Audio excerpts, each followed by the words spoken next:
நண்பர்களே, நான் இப்பொழுது மொண்டெனெக்ரோ என்ற நாட்டின் பிஜெவ்ஜா என்ற ஊரிலே இருக்கின்றேன். இன்றைய எங்களது ஜும்மா இந்த பள்ளிவாசலிலே தான் நடத்தினோம். இந்த பள்ளிவாசல் ஹுசைன் பாஷா பள்ளிவாசல் என்று அழைக்கப்படுகின்ற பள்ளிவாசல். இந்த மொண்டெனெக்ரோ இந்த ஏரியாவுக்கான மிகப்பெரியதொரு பள்ளிவாசல் தான் இந்த பள்ளிவாசல். இந்த பள்ளிவாசல் மிக நீண்ட வரலாற்றை கொண்ட ஒரு பள்ளிவாசல். இது 1400களிலே கட்டப்பட்ட ஒரு பள்ளிவாசல். அந்த அளவுக்கு பழமையானது ஒரு பள்ளிவாசல். 1400களிலே ஒரு பள்ளிவாசல் கட்டப்படுகிறது என்றால் அந்த காலப்பகுதியிலே இங்கே முஸ்லிம்கள் வாழ்ந்திருக்கிறார்கள் என்பதற்கான தடயம்தான் இந்த பள்ளிவாசல்.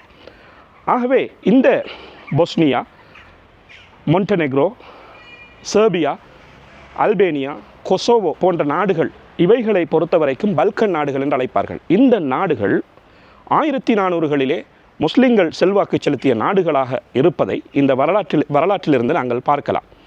அந்த வகையிலே இந்த மொண்டெனெக்ரோ நாட்டை பொறுத்தவரைக்கும் இன்றைக்கும் 20% முஸ்லிம்களாக இருக்கிறார்கள். இது மொத்த சனத்தொகையிலே 20% இவர்கள் பிரதிநிதித்துவப்படுத்துவதோடு இவர்கள் 2வது கிறிஸ்தவ மதத்தினருக்கு பிறகு 2வது பெரிய மதத்தினராக இன்றைக்கும் இருக்கிறார்கள். மொண்டெனெக்ரோ நாட்டில் எப்படி முஸ்லிம்கள் குடியேறினார்கள் என்றால் சுமார் 13, 14, 15ஆம் நூற்றாண்டு காலப்பகுதியிலே ஒட்டமன் ஆட்சியாளர்கள் இந்த பகுதியையும் ஆட்சி செய்வதோடு இங்கு முஸ்லிம்கள் வியாபித்தனர். இங்குள்ள முஸ்லிம்களும் இஸ்லாத்தை தழுவிக்கொண்டனர். 4ஆம் நூற்றாண்டிலிருந்து இஸ்லாத்தை இங்கிருந்தவர்கள் ஏற்றுக்கொண்டதும் இந்த பகுதியும் முஸ்லிம்களால் நிறைந்து காணப்பட்ட ஒரு பகுதியாக இருந்திருக்கிறது. அதற்கு பிறகு இன்றும் கூட இங்கு முஸ்லிம்கள் செல்வாக்கு செலுத்தி முஸ்லிம்கள் வாழ்கிறார்கள். ஆனால் நிறைய இந்த மொண்டெனெக்ரோ நகரத்தை பற்றி, மொண்டெனெக்ரோ நாட்டை பற்றி தெரியாதவர்கள் நிறைய பேர் உண்மையிலேயே இருக்கிறார்கள். ஐரோப்பாவிலே இருக்கின்ற அல்பேனியா இந்த பக்கமாகவும் பொஸ்னியா இந்த பக்கமாகவும் நடுவிலே இருக்கின்ற ஒரு நாடாக இந்த மொண்டெனெக்ரோ நாடு இருக்கிறது. இந்த நாட்டின் மறுபக்கமாக செர்பிய நாடு அமைந்திருக்கிறது. So you all born here? Yeah. Okay. Yeah. I'm doing like some vlogging as well while I'm on holiday. Exploring about the Muslims in the Europe. In Balkan. Yes, Balkan. Yeah. Balkans have most rich history about the Muslims. Yeah. Yeah. Go to Sandra, go to Bosnia, go to Kosovo, go to Serbia, go to Croatia. Yeah.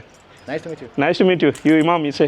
Yeah. Mashallah. Nice to meet you. ஆக மொத்தத்திலே ஐரோப்பிய இந்த பல்கன் என்று சொல்லக்கூடிய இந்த நாடுகளை பொறுத்த வரைக்கும் முஸ்லிம்கள் செறிவாக வாழ்ந்து முஸ்லிம்கள் இந்த பகுதிகளை ஆட்சி செய்ததற்கான வரலாற்று தடயங்கள் இன்றும் காண கிடைக்கிறது என்பதைத்தான் இந்த பாசா மஸ்ஜிதிலிருந்து உங்களோடு நான் பகிர்ந்து கொள்கின்றேன்.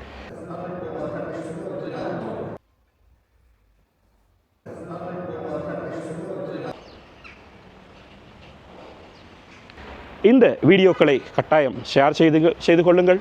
எனது பேஜை ஃபாலோ செய்து கொள்ளுங்கள், சப்ஸ்கிரைப் செய்யுங்கள். மேலும் பல வீடியோக்களோடு உங்களை நான் சந்திக்கின்றேன். அதுவரைக்கும் மொண்டெனெக்ரோ நகரத்திலிருந்து உங்களோடு நான் ஹிஷாம்.